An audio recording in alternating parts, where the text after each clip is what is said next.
Does it fuck with you anymore, like when it gets cold out or anything? When you made that big shift, did you slip at all? Like you went from being a guy who was kind of lazy and undermotivated to a guy who's very disciplined, that it was like night and day.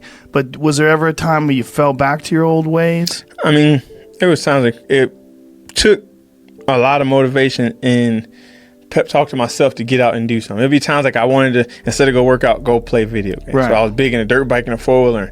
And like when I get off the bus, you can hear the dirt bikes come to my house. I had the motocross track in my backyard. Me and the neighbor, he had a freestyle track, I had a dirt bike track. And I'd get off the bus and be thinking like, all right, I'm about to go do my homework. I had to go do a little workout, lift or something. And you hear him coming. It's like, oh, but I want to go ride instead. I want to go ride. But at the same time, like, you're a wrestler. You're a wrestler. Figure out the two. Which one is first? You know, I let the guys go ride on my track, and I'll do push-ups or whatever and do my homework. Whatever it was I do, just a little something. As long as I get something. If I did a little bit of something, that's more than the next person. Right. That's actually true.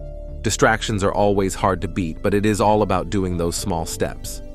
Like Corey Anderson said at the end, even if you do 10 push-ups right now, you're going to be 10 push-ups better than everyone else who didn't. And that's where something like a schedule can be unbelievably useful. Google Calendar. It's like, make a damn schedule and stick to it. Okay, so what's the rule with the schedule? It's not a bloody prison. That's the first thing that people do wrong. They say, well, I don't like to follow a schedule. Well, it's like, well, what kind of schedule are you setting up? Well, I have to do this, then I have to do this, then I have to do this. You know, and then I just go play video games, because who wants to do all these things that I have to do? It's like, wrong.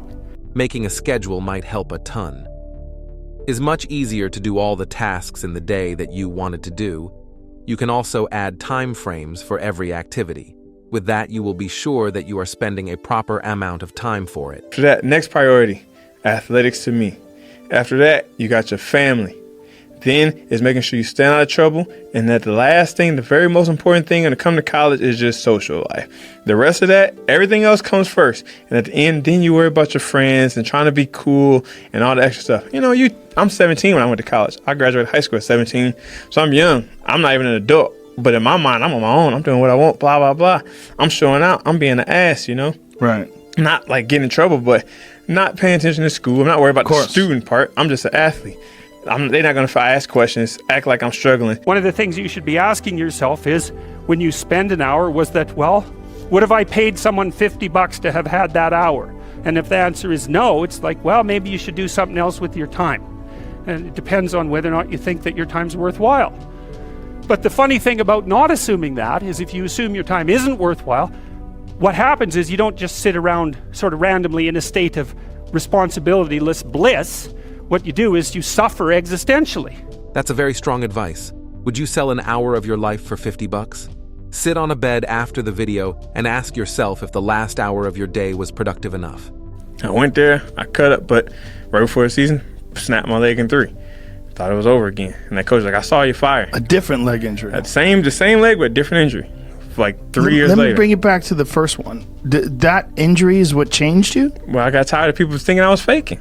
So because you were injured for real, and people thought you were faking it, you realized something was wrong. I realized I have been lazy. And my father, my whole life, you go to my old house right now in the garage, it's still carved in there. I never forget that. It was probably like 8 o'clock, 9 o'clock school night.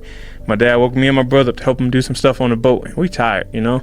We want to go to bed, and we out there complaining the whole time. He said, my dad, if you met, my dad is the most motivating person ever. Don't have an education, nothing, but he started his own business from the ground up, and he's living the dream, hunting properties, whatever he wants, he can do it. And that's where I got it from. But as you know, we don't teach anything about money at school.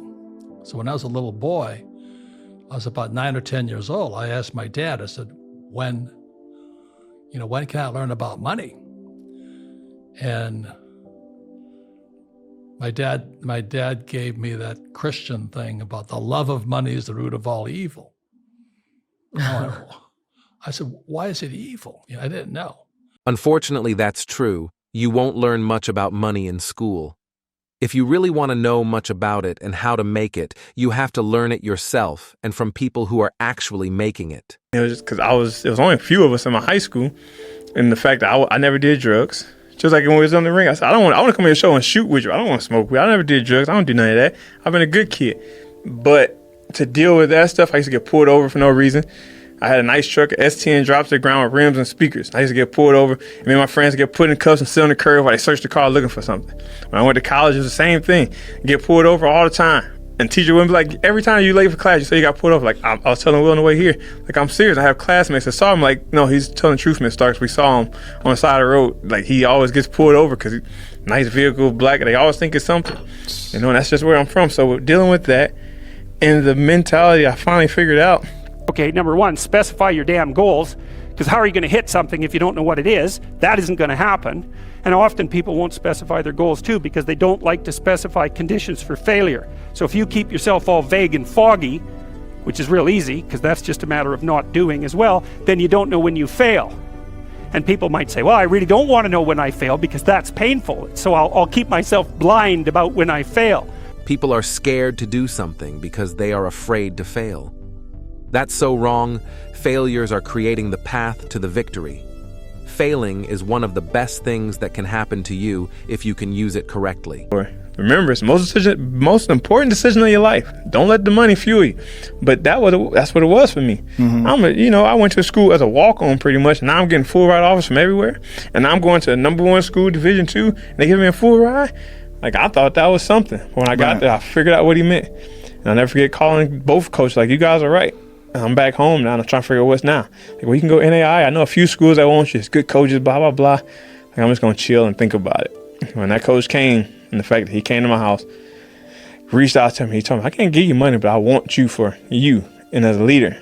And when I first got there, even though he told me he wasn't going to let me wrestle, he let me run practice for like the first month because he couldn't teach it before season got there. Like, I want you to like run practice, this, and this, because you got that mentality. You can help these guys show what you did in D2, the #1 school. You can show us stuff here. Mentality is the most important part. Money is very often changing people, and that causes later failures. If you got yourself money, don't spend it too fast. Think it through twice. Try to make even more money from it. You don't want to go into a biker bar because you might find yourself in a situation where panicked defensive aggression is immediately necessary.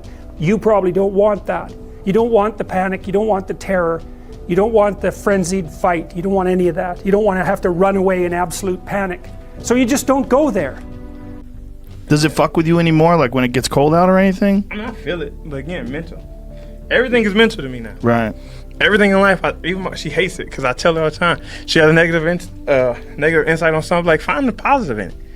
Like, it's all in your mind, baby. You can make the best out of anything. You know, I mean, oh, this happened. Like, well, you could be dead, or you could, like, it's always something worse. You could have no legs. Like, she got her car smashed at work. Somebody hit the side of it and tore it all up and had to go in the shop. And I was like, the windows didn't break though. I was like, think about it. It dries and your windows ain't broke. Like, it's the middle of winter. It ain't got to be cold. Think about that. It could have totaled the car. Hurt. Yeah, it's like it's a million different things you can find to be sad. But find the good things and find the positive. It's going to get fixed eventually. So this ankle fucks with you still, but not enough to stop you. Nothing to stop me. Yeah, and